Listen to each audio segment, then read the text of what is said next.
યથાવત રાખજો। જેટલા પણ ખેડૂતોના પ્રશ્ન છે એ અહીંયાની જ્યારે સમિતિ બને છે એ સમિતિમાં પોતાના નામ લખાવી અને જે ખેડૂતો માટે કામ કરવા માંગે છે આવનાર દિવસોમાં આ વિસ્તારના જે પ્રશ્ન છે, પછી વીજળીનો પ્રશ્ન હોય તો ભલે, પાક નુકસાનના વળતરનો પ્રશ્ન હોય તો ભલે, પાક વીમાનો પ્રશ્ન હશે તો પણ ભલે, આ તમામ મુદ્દાને લઈ અને આવનાર દિવસોમાં લડશું। ટેકાના ભાવે જ્યાં ખરીદીમાં નાનો મોટો અન્યાય થતો હોય તો એ માટે પણ રજૂઆતો કરીશું। એવું ક્યારેય ન સમજતા કે રાજુ કરપડા લડાઈ છોડી દેશે। હું આજે ખાતરી આપવા માટે આવ્યો છું કે જીવનભર જ્યાં સુધી જીવીશ ત્યાં સુધી મારી પર જેટલા લોકો આક્ષેપો કરવા હોય એટલા કરે, રાજુ કરપડા ખેડૂતોની લડાઈ કાયમ માટે લડતો રહેશે। સૌથી મહત્વની વાત કરીને મારી વાત પૂરી કરું છું કે હામા ડાળે ગાડી ચડાવવાની જવાબદારી ભગવાન શ્યામના ચરણોમાં મૂકી છે। આજે જ્યારે ચૈત્રી નવરાત્રીની શરૂઆત થઈ છે ત્યારે માં જોગમાયાને પ્રાર્થના કરીએ છીએ કે આવનાર દિવસોમાં 24 તારીખ સુધીના અમારા તમામ કાર્યક્રમો સફળ થાય। માં, પહેલી વાર એવું બન્યું છે કે મેં આવડું મોટું જોખમ લૂંટાવ્યું છે। પહેલી વાર એવું બન્યું છે કે આવડી મોટી યાત્રા જે ગુજરાતના ઇતિહાસમાં 40 વર્ષનો ઇતિહાસ ચેક કરો, 40 વર્ષમાં કોઈએ સૌરાષ્ટ્રમાં યાત્રા નથી કાઢી, એવડી યાત્રા આપણે કરવા નીકળ્યા છીએ। તો આ યાત્રાને સફળ બનાવવા માટે અને ગુજરાતમાં એક ઇતિહાસ નવો લખવા માટે આપ સૌએ ખૂબ સહયોગ આપ્યો છે। આવનાર દિવસોમાં એટલે કે આજે સાંજે સાવરકુંડલાની અંદર 8 વાગે સભા છે, આવતીકાલે સાંજે 5 વાગે એટલે 20/3/2026 સાંજે 5 વાગે અમરેલીની અંદર સભા છે, સાંજે ધારીની અંદર સભા છે અને 21 તારીખે આપણા ખેડૂતોની તાકાત બતાવવા માટે વિસાવદર તમામે આવવાનું છે। બધાની તૈયારી તો છે ને? વિસાવદરની અંદર ખૂબ મોટી સંખ્યામાં ખેડૂતો ઉપસ્થિત રહેવાના છો। અમે ઘણાને એવું થાય છે કે વિસાવદર જ શા માટે? વિસાવદર એટલા માટે, એક હિન્દી ફિલ્મમાં શાયરી આવતી, ગીતની પહેલા, હમે તો અપનોને લૂટા ગહેરો મેં કહા દમ જહાં હમારી કિસ્તી ડૂબી વહાં વિશ્વાસ કમ था। મને તો અમારા જ લૂટ્યો, જેની માટે તેને સમય ખર્ચ્યો, જેની માટે તેને પરિવારથી દૂર રહીને 5-5 વર્ષ સુધી મહેનત કરી, એમને એવું લાગ્યું કે આવી જ રીતે છેતરપિંડી કરીને રાજુ કરપડાના ભવિષ્યને ખતમ કરી નાખશું। મારું ભવિષ્ય ગુરુજ નારાયણ શ્યામ બાપાએ માં ગાત્રાડે લખ્યું છે, કોઈના પાપથી ખતમ નહીં। મારું ભવિષ્ય ખેડૂતોએ લખ્યું છે, મારું ભવિષ્ય ખેત મજૂરોએ લખ્યું છે અને આવનાર સમયમાં તમારો ભાઈ બની હંમેશા તમારી લડાઈમાં ઊભો રહેવાનો છું। જે રીતે ભૂતકાળમાં લડ્યો છું એ રીતે આવનાર સમયમાં લડવાનો છું। તમે જે ખાતરી આપી છે કે રાજુ કરપડાની ભેળા ઊભા છીએ, હું તમને ખાતરી આપું છું, હું કોઈ પણ પ્લેટફોર્મ પર હશું હંમેશા તમારી સાથે ઊભો રહીશ। અને જ્યારે પણ વાત કરશો ત્યારે જેવી રીતે દાતરવડી ડેમની લડાઈ લડવા આવ્યા દિલીપભાઈ એના સાક્ષી છે, હાથમાં પાણીની અંજોળી લઈને જ્યારે હજારો પોલીસ કર્મચારીઓ સામે હતા, હાલવા દેવાની ના પાડતા, મીટર મૂકવાની ના પાડતા, તે દિવસે હાથમાં આંજોળી લઈને કહ્યું હતું મીટર જો મુકાવું નહીં તો સમજજો રાજુ કરપડા મટી ગયો। હાથમાં આંજોળી લઈને પ્રાર્થના કરી દીધી અને જે પ્રતિજ્ઞા લીધી હતી એ મુજબ જ્યારે પણ જરૂર પડે દિલીપભાઈનો ને 13 પગલા સમિતિનો ફોન આવ્યો કે રાજુભાઈ ખૂબ પ્રેશર થાય છે, આવી જાવ, એ દિવસે સુરેન્દ્રનગરથી પાછો અહીંયા આવ્યો હતો અને જે કાંઈ કરવાનું થતું હતું એ મુદ્દે લડાઈ લડ્યા, પરિણામ મળ્યું। અડધડવાળી વાત આપણે કરીએ તો અડધડનો જે મુદ્દો હતો કડદા પ્રથા વાળો, દર વર્ષે વેપારીઓ દ્વારા 100 કરોડથી વધારે રૂપિયાની છેતરપિંડી થતી, કડદાના માહના એક આપણો ખેડૂત લૂંટાતો હતો। આજ દિવસ સુધી ગુજરાતના ઇતિહાસમાં એક પણ નેતા એવો નહોતો કે એને ખેડૂતોની આ પીડા દેખાતી, એક પણ વ્યક્તિ એવો નહોતો જેને ખેડૂતોની પીડા દેખાતી। અરે હું જે પાર્ટીમાં હતો એ પાર્ટીના 1-2 નેતાઓ તો એવા હતા જેને વેપારીઓ સાથે સાઠગાંઠ હતી, આ મુદ્દે લડવાની પણ ના પાડતા। પણ મેં હંમેશા કહ્યું છે કે જ્યારે ખેડૂતોની વાત આવશે ત્યારે પાર્ટીને સાઈડમાં મૂકી પાર્ટીનો ખેસ શીખીતીએ ટીંગાડી અને એ દિવસે હું કહેતો ખેડૂતો માટે લડી। કોઈ પણ પાર્ટી, મારી પોતાની પાર્ટી આમ આદમી પાર્ટી જે તે સમયે હતી, એ જો ખેડૂતોનો માત્ર વોટ બેંક તરીકે ઉપયોગ કરે, એને ઉઘાડા પાડવાનું કામ એક ખેડૂતના દીકરા તરીકે મેં કર્યું છે અને તમને બધાને કહું છું કે આવનાર દિવસોમાં સહયોગ આપતા રહેજો।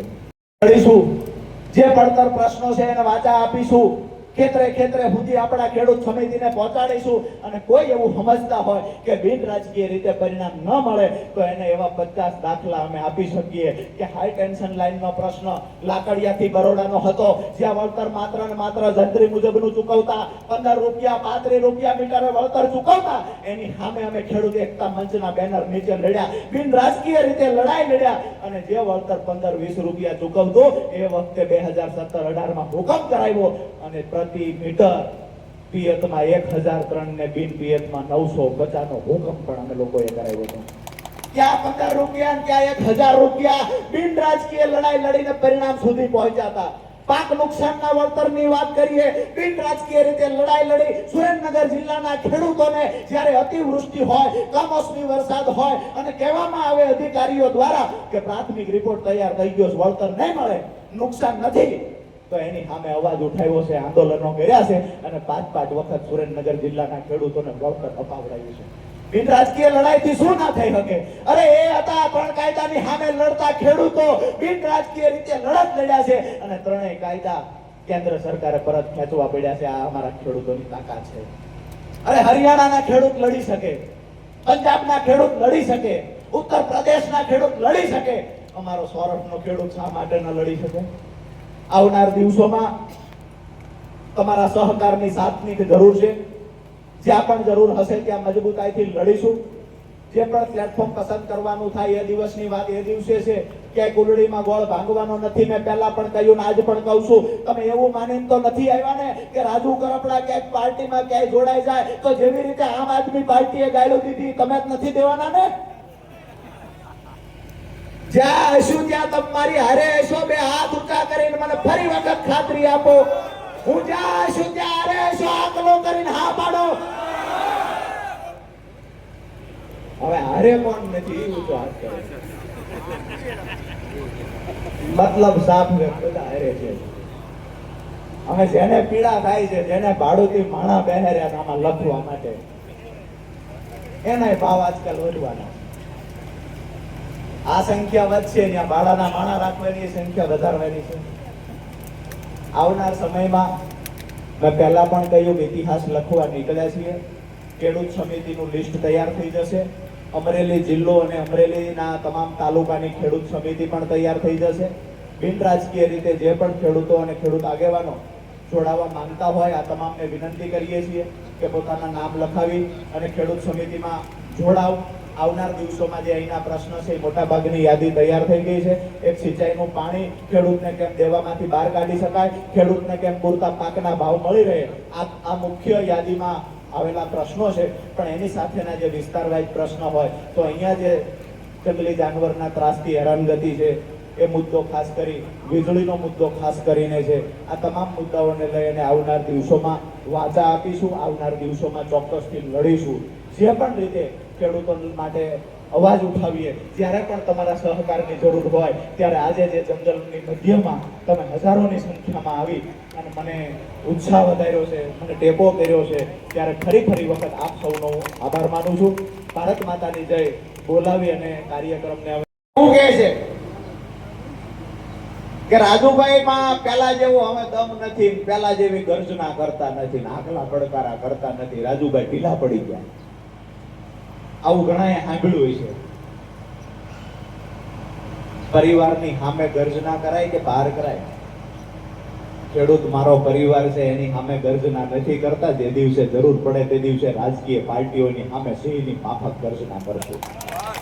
જરૂર પડશે અને ખેડૂતોના કામ અટકશે તેની સરકાર સામે પણ મોરચો માંડીશું. અને જે લોકો માત્ર ખેડૂતોનો રાજકીય વોટ બેંક તરીકે ઉપયોગ કરે છે, જેના ચાવવાના જુદા છે, જેના દેખાડવાના જુદા છે, એ લોકોને પણ ખેડૂતોની સામે ઉગાડા પાડવાનું કામ પણ રાજુ કરપડાનું ખેડૂત આગેવાન તરીકે છે. આવનાર દિવસોમાં કઈ પાર્ટીમાં જશે, શું કરશે, ખૂબ ચર્ચાઓ થઈ. આજે અહીંયા સુરેન્દ્રનગર જિલ્લામાં તો મેં પૂછ્યું હતું કે ખેડૂતો શું કહેવા માંગે છે. ખેડૂતોની વાત હતી તમે જ્યાં જશો ત્યાં અમે છું, તમે કોઈ પાર્ટીમાં જાવ તો અમને વાંધો નથી. આવી સુરેન્દ્રનગર જિલ્લાના ખેડૂતોની વાત હતી. એમની એ વાત હતી કે અમને ભરોસો છે કે જ્યાં પણ જશો ત્યાં અમારા ખેડૂતોના કામ કરાવશો. આજ તમને હું ભગવાનની સાક્ષી એક વાત પૂછું છું, હું ક્યાંય પણ જાઉં તમને ભરોસો છે કે હાથ ઊંચા કરીને મને કહેજો બે હાથ ઊંચા રાખીને કહેજો, રાજુ કરપડા કોઈ પણ પાર્ટીમાં જાય, ખેડૂતો મારી સાથે છે, અમરેલી જિલ્લાના ખેડૂતો સાથે છે. હવે વાતો બીજા છે, જેના ખેડૂત ખાતેદારમાં નામ નથી એ લોકોનો વાંધો છે કે રાજુભાઈ હું ફલાણે વ્યા જાય, ફલાણે વ્યા જાય. જેને જિંદગીની અંદર ખેડૂતો માટે આવેદન પત્ર આપ્યું નથી, ખેડૂતના મુદ્દા શું છે એ ખબર નથી, જેને વિશ્વાસઘાત સિવાય જિંદગીમાં કાંઈ કર્યું નથી, એ લોકો આજે ખેડૂતોના હિતની વાતો કરવા નીકળ્યા છે. દોસ્તો, મહત્વની વાત એ છે, પાર્ટીમાં જોડાવું ના જોડાવું આ તો ગૌણ વાત છે. અમારા ખેડૂતોનું હિત ઈચ્છવું, ખેડૂતો માટે સંગઠન બનાવવું, ખેડૂતો માટે લડવું, આ વિસ્તારના પણ પ્રશ્નો છે. આ પ્રશ્નોની પણ આગામી દિવસોમાં મજબૂતાઈથી બિન રાજકીય રીતે રજૂઆતો કરશું. હાથ એટલા માટે ઊંચો કરાયો છે કે જે લોકો જુએ છે એને ખબર પડવી જોઈએ કે સુરેન્દ્રનગરનો ખેડૂત પણ રાજુ કરપડાની ભેળો છે ને અમરેલીનો ખેડૂત પણ રાજુ કરપડાની ભેળો છે. દોસ્તો, વાત એ કરવા આવ્યા છીએ કે આપણા પ્રશ્નો ઘણા બધા છે. જ્યારે પણ વાવાઝોડું આવે છે ત્યારે દરિયાકાંઠાનો જે વિસ્તાર છે એમાં થાંભલાઓ પડી જાય છે, તાર પડી જાય છે, 2-2 મહિના 1-1 મહિના સુધી ગામડાઓમાં લાઈટ નથી આવતી. ખેતરોની અંદર, વાડીઓની અંદર 2-3 મહિના સુધી લાઈટ નથી આવતી. આવનાર દિવસોમાં આ ખેડૂત સંકલ્પ યાત્રા પૂર્ણ થયા પછી જે મુદ્દાઓને લઈને રજૂઆત થવાની છે એમાંનો એક મુદ્દો એ પણ હશે કે ભૂગર્ભની અંદર વાયર ખેંચવામાં આવે, જેથી કરીને ગમે એવડું વાવાઝોડું આવે અમારા ખેડૂતોને તકલીફ ના પડે. દોસ્તો, આ મુદ્દાઓ જ્યારે રજૂઆત કરશું ત્યારે 2 પ્રકારની રજૂઆત હોય. પ્રેમથી રજૂઆત કરતા આવડે છે ને હળદળ વાળી કરીને પણ રજૂઆત કરતા આવડે છે, ક્યારે કરવાના નથી. બીજી વાત એ છે કે આ એ વિસ્તારમાં છીએ આપણે, અહીંયા દીપડાની રંજાડ છે, અનેક જાનવરોની રંજાડ છે. સિંહ સાથે તો અહીંના ખેડૂતોને મિત્રતા છે, પણ ક્યાંક ને ક્યાંક જંગલ ખાતા દ્વારા ક્યારેક ખેડૂતોને હેરાનગતિ કરવામાં આવે છે. અહીંયાથી ખાતરી આપું છું કે આવનાર દિવસોમાં એ મુદ્દે પણ મજબૂતાઈથી લડવાનું થાય છે. તે દિવસે તમારી વચ્ચે આવીને ઉભા રહીશું. જ્યારે જે પ્રશ્ન હશે, બાકી તો મહત્વની લડાઈ ખેડૂતો કેમ કરીને દેણામાંથી બહાર નીકળે, ખેડૂતને કેમ સમૃદ્ધ બનાવી શકાય. હાઈ ટેન્શન લાઈન જે બાપુએ વાત કરી એ મુજબ હાઈ ટેન્શન લાઈનની અંદર જ્યારે ખેડૂતોને કંપનીઓ પૂરતું વળતર નથી આપતી, ભૂતકાળમાં લડ્યો છું, 2.5 લાખ વળતર ચૂકવતા ત્યાં 35 લાખ રૂપિયા વળતર અપાયું છે. અને જ્યારે હજુ પણ જરૂર પડશે આ સંગઠન બનાવીએ છીએ, કોઈની જાન જોડવા નથી બનાવતા. આ ખેડૂતોને ગામડે ફરીને સંગઠન બનાવીએ છીએ, કોઈની જાનમાં લઈ જવા નથી બનાવતા. આ સંગઠન એટલા માટે બનાવીએ છીએ અમારા ખેડૂતો પર ક્યારેય કોઈ પણ પાર્ટી દ્વારા, સરકાર દ્વારા ક્યાંય પણ અન્યાય થશે તો એની સામે મોરચો ખોલવાનો છે ને, એટલા માટે ગામડે ફરીને સંગઠનો બનાવીએ છીએ. બીજી મહત્વની વાત કે હમણાં એવી પણ ચર્ચાઓ ખૂબ થઈ, રાજીનામું મેં ચોક્કસ પાર્ટીમાંથી એક પાર્ટીમાંથી આપ્યું એટલે કે આમ આદમી પાર્ટીમાંથી આપ્યું. ત્યાર પછી ઘણી બધી વાતો થવાની ચાલુ થઈ. રાજીનામું આપ્યું, 20 જ મિનિટની અંદર આજે વાસ્તવિકતા સ્વીકારું. હું કહું છું ચાવવાના દેખાડવાના શું કામ જુદા છે. 5 વર્ષ સુધી મેં કામ કર્યું, ખેડૂતોના મુદ્દે કામ કર્યું. આમ આદમી પાર્ટીને ખેતર સુધી, ઘર સુધી લઈ જવા માટે કામ કર્યું. રાજીનામું દીધું, 20મી મિનિટે મને ગાળું દેવાની ચાલુ કરી. આટલી જ ખાનદાની હતી. અહીંયા કોઈના વખાણ કરવા નથી બેઠા, પણ ભાજપને કોંગ્રેસને 5-5 વર્ષ મોદી અમે ગાળું દીધી. ઈ કોઈ તો હામાં ન આવ્યા, એને તો અમને ગદ્દાર ન કીધો. જેની ભેળા 5 વર્ષ કામ કર્યું એ પાર્ટીએ ગદ્દાર કીધું. જેની ભેળા અમે કામ કર્યું હતું એને ગદ્દાર કીધા. એને અમારી સામે આવીને પ્રેસ કોન્ફરન્સ કરી. એમને એમના ભાડુતી માણસો રાખી રાજુ કરપડાને ખરાબ ચિતરવાના પ્રયત્ન કર્યા. આ શ્યામ સુંદર ભગવાનની આયા પટાંગણમાંથી એક ખાતરી આપું છું, જેને પણ બદનામ કરવાના પ્રયત્ન કર્યા છે એ અમારો ઇતિહાસ વાંચી લે. જેની સામે અમે પડશું ને એને ઠેક તળિયા સુધી લઈ જવાને પણ તૈયારી છે. જેને ઇતિહાસ નથી વાંચ્યો એ ઇતિહાસ વાંચી લે. ખેડૂતો રાજુ કરપડાના દિલમાં છે અને ખેડૂતો માટે 4 વખત મારી પર કેસ થયા છે. આવનાર સમયમાં ખેડૂતો પર કેસ થશે, સરકાર સામે લડવાનું થશે. તો આજ ભારતીય જનતા પાર્ટીની સરકાર સામે અવાજ ઉઠાવવાનો થાય તો અમારી પૂર્ણ તૈયારી છે. પણ એક વાતની ખાતરી એ પણ આપીએ કે આમ આદમી પાર્ટીના ચાવવાના દેખાડવાના જુદા છે ને દરેક ગામડે ગામડે ફરીને ખેડૂતોને બતાવવાનું કામ પણ રાજુ કરપડા આવે કરશે. વિષય એ છે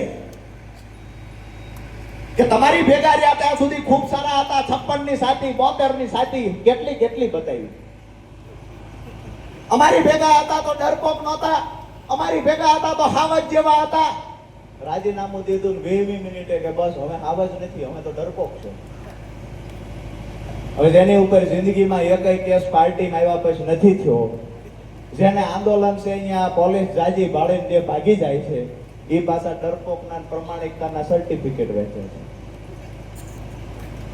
અમારો ઇતિહાસ તો વાંચજો. અમે જેનું બાવડું પકડ્યું છે ને એનું છેલ્લા શ્વાસ સુધી મુકતા નથી. ખેડૂતોનું બાવડું પકડ્યું છે, છેલ્લા શ્વાસ સુધી લડવાની તૈયારી છે. રાજકીય પાર્ટીઓ ખેડૂતોનો વોટ બેંક તરીકે ઉપયોગ કરે તો બિલકુલ નહીં ચલાવી લેવાય. આજે 19 તારીખે જ્યારે આપણે આ યાત્રાની શરૂઆત કરી છે, 2 કારણો છે કે 19 તારીખ શા માટે પસંદ કરવામાં આવી. તો એક તો એટલા માટે કે ચૈત્રી નવરાત્રીની શરૂઆત આજથી થાય છે. એટલે માતાજીના ચરણોમાં પ્રાર્થના કરીને માતાજી આગામી દિવસોમાં લડવાની તાકાત આપે એવી પ્રાર્થના કરી છે.